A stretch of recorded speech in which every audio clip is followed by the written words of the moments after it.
फुरत दिगंत संतति प्रमोद मान मान से।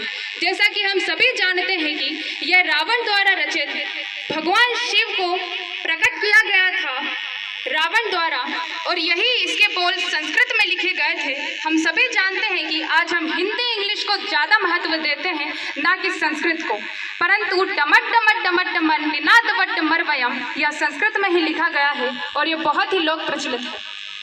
संस्कृत बोलने वाला पृथ्वी को परिवार मानता है कि संस्कृत बोलने वाला पृथ्वी को परिवार मानता है, और अंग्रेजी बोलने वाला विश्व को बाजार मानता है, और अंग्रेजी बोलने वाला विश्व को बाजार मानता है।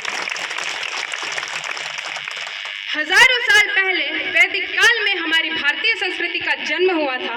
भारतीय संस्कृति हमें सिखाती है हमारे गुरुओं का आदर करना, अतिथियों का स्वागत करना, गुरुओं को प्रणाम करना, बड़ों की आज्ञा का पालन करना। बहुत कुछ हमें हमारी भारतीय संस्कृति ही सिखाती है।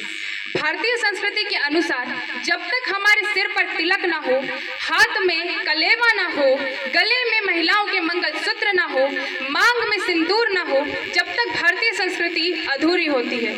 इसलिए भारतीय संस्कृति को अपनाने में शर्म नहीं करना चाहिए।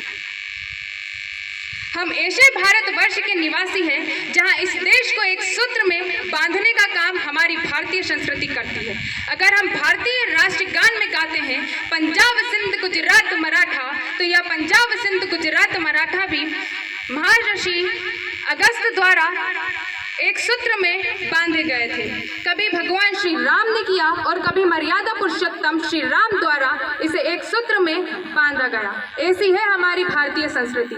दोस्तों, हमें हमारी भारतीय संस्कृति को वापस लाना है, क्योंकि भारतीय संस्कृति में ही हमारे प्राण बसे हैं। कौन कहता है भारतीय संस्कृति जिंदा नहीं है? कौन कहता है भारतीय संस्कृति जिंदा नहीं है? मैं कहती हूँ भारतीय संस्कृति जिंदा है।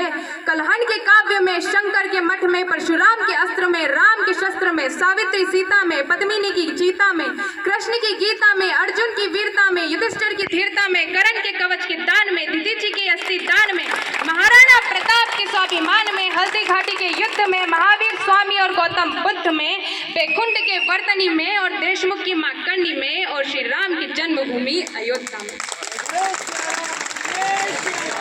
एक बार पुनः आप सभी से मैं यह कहना चाहूंगी कि वह चंदन भी क्या चंदन है जो अपना वन महका न सका, वह चंदन भी क्या चंदन है जो अपना वन महका न सका, और वह जीवन भी क्या जीवन है जो भारतीय समावेश अपना न सका, जो भारतीय समावेश अपना न सका।